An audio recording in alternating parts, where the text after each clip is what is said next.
Face à la raréfaction de la ressource en eau, comment évolue la réglementation ? La réponse dans Industrie du futur, le podcast qui rassemble celles et ceux qui s'engagent dans la transformation de l'industrie. Cette semaine, Anne Serre, directrice adjointe santé et environnement à l'ARS de Bretagne, nous explique les enjeux sanitaires de l'eau. Pourquoi le contrôle sanitaire de l'eau est au cœur des actions de l'ARS ?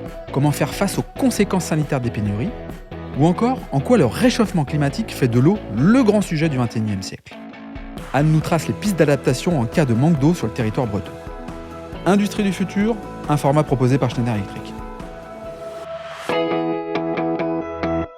Alors bonjour Anne. Bonjour Laurent. Anne, vous êtes directrice adjointe santé et environnement à l'Agence régionale de santé de Bretagne. On est un peu chez vous ici, on est au carrefour de l'eau, à Rennes. Alors, votre enjeu, c'est d'assurer le contrôle sanitaire des eaux destinées à la consommation humaine. En gros, toute l'eau distribuée en Bretagne passe par vous. J'imagine que vous êtes particulièrement vigilant sur tout ce qui concerne la pollution des eaux, la cybersécurité et plein d'autres sujets. Mais concrètement, quels sont vos domaines d'activité au quotidien ?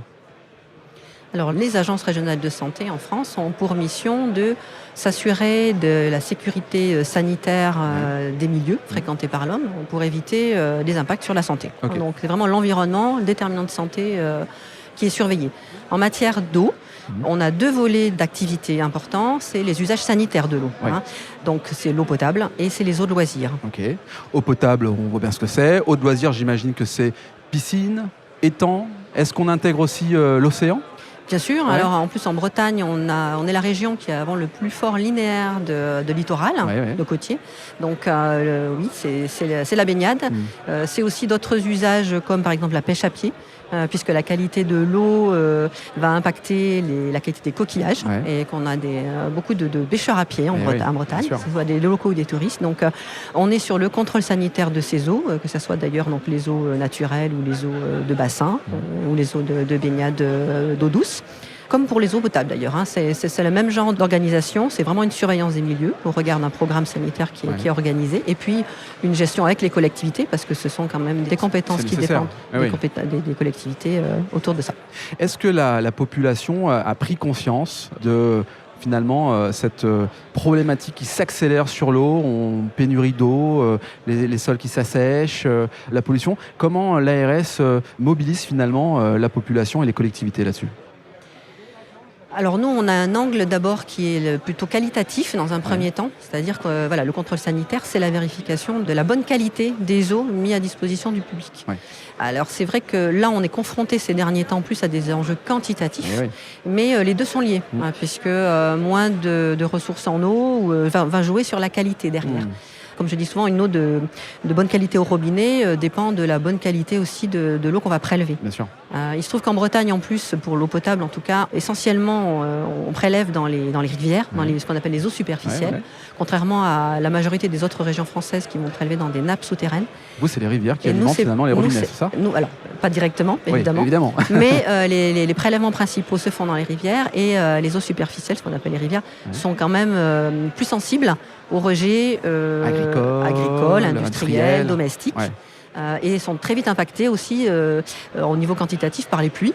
Alors quand il pleut beaucoup, ça monte vite, et quand il pleut moins, ça descend.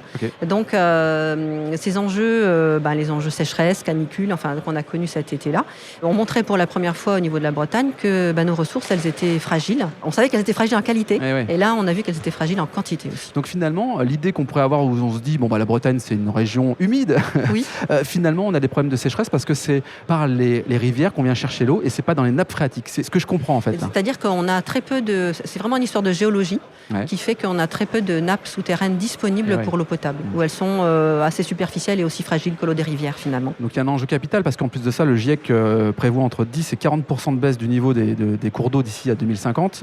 Comment on anticipe ça ? Il faut jouer sur tous les fronts, c'est-à-dire que les syndicats d'eau doivent travailler à la fois sur la recherche de ressources, de nouvelles ressources éventuellement, l'amélioration des réseaux, c'est-à-dire diminuer les fuites lors de la distribution de l'eau. Et puis derrière aussi, c'est les consommateurs, toute la chaîne doit avoir son rôle sur le bon usage de l'eau qui arrive à nos robinets. Parce que c'est vrai que c'est de l'eau potable qui arrive dans les maisons. Et là, ça rigole plus là. Et ça a un coût derrière.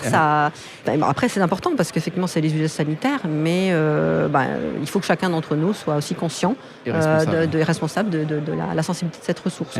Et ça, on ne l'avait pas pointé du doigt, je pense, jusqu'à présent. On l'avait pas pointé du doigt jusqu'à présent. Ah ouais, je suis... Pas autant. Cette prise de conscience. Ceci dit, c'est vrai, je dis souvent qu'on faisait un focus sur l'énergie fossile, l'électricité, mais l'eau apparaît de plus en plus, finalement, on avait conscience depuis 2-3 ans, quoi, en gros, et cette année particulièrement, justement, face à la sécheresse. Donc effectivement, je pense que vous avez raison de dire que la prise de conscience se fait aussi par les conséquences que ça peut avoir, quoi. Voilà. Alors, nous, ça fait longtemps que les professionnels de l'eau, ils alertent. C'est comme toute ressource naturelle. Elle n'est pas infinie et elle est fragile. Mais quand tout va bien, on fait moins attention. Et je dirais, les autres usages aussi, parce que le problématique, c'est qu'il y a plein d'autres usages que l'usage eau potable. Bien sûr. On a besoin d'eau pour les usages agricoles, industriels. Puis, des fois, c'était un peu au détriment, peut-être. Certains arbitrages se faisaient au détriment de l'eau potable. Là, il va falloir commencer à être vraiment vigilant là-dessus. Ouais. Alors, d'autant plus qu'on a vu cet été le dessalement de l'eau comme sur l'île de Groix. Alors, est-ce que c'est une solution pérenne ou est-ce que c'est une solution d'extrême urgence, d'après vous ? Ce sont des solutions qui sont d'une technologie quand même très fine, de coûts importants. Donc, c'est vrai qu'on ne peut pas les mobiliser... ce n'est pas notre souhait de les mobiliser de manière continue. Par contre, c'est important qu'on puisse les mobiliser de manière ponctuelle et en cas de difficulté, d'urgence. Ça va pas dans le sens de l'histoire, je veux dire. Non, c'est ça. C'est contre-naturel. Mais c'est vrai que pour des populations insulaires, avec des difficultés, là, on ne peut pas travailler avec les interconnexions des communes voisines. Il faut pour toi trouver des solutions. Donc, de ce point de vue-là, c'est des bonnes solutions de secours, mais avec ces limites-là. Ok Anne, on voit bien comment l'ARS Bretagne peut accompagner les collectivités territoriales en cas de pépin, en cas de problème. Mais quels sont les outils concrètement que vous mettez à disposition ? Alors les outils que la réglementation aussi demande maintenant aux collectivités de déployer et pour lesquels l'ARS va mettre en place des dispositifs d'accompagnement, ce sont ce qu'on appelle les plans de gestion de sécurité sanitaire des eaux, qui sont un plan qui va à partir de diagnostics analyser sur l'ensemble de la chaîne de production à la distribution les points de fragilité et les mesures correctives à mettre en œuvre de manière à justement garantir une eau de qualité et avec une productivité efficace. Très bien, c'est très clair. Comment fait-on pour entrer en contact avec l'ARS Bretagne, du coup ? Alors, le plus simple, c'est de vous connecter via Internet à notre site bretagne.ars.santé.fr dans lequel vous allez trouver à la fois l'émission de l'ARS et les contacts pour nous trouver. Très bien, c'est très clair. Merci Anne d'avoir participé au podcast Industrie du futur, un format proposé par Schneider Electric. Avec plaisir, merci Laurent. Si cet épisode vous donne envie d'aller plus loin, c'est l'occasion d'en parler à Antoine Chart, directeur national des ventes. Bonjour Antoine. Bonjour Laurent. Antoine, peux-tu nous dire comment passer de l'idée aux actes lorsque l'on veut se transformer ? Laurent, c'est très simple. Les sujets de transformation digitale, de décarbonation et d'électrification sont au cœur de la stratégie Schneider Electric. Et comme on a pu l'entendre dans ce podcast, l'ambition de Schneider Electric est d'accompagner les entreprises du territoire sur ces enjeux de transformation. Pour entrer en contact avec nous, rien de plus simple, le site internet www.se.com ou mon profil LinkedIn où je me ferai un plaisir de vous répondre. C'est très simple. Merci Antoine. Merci Laurent.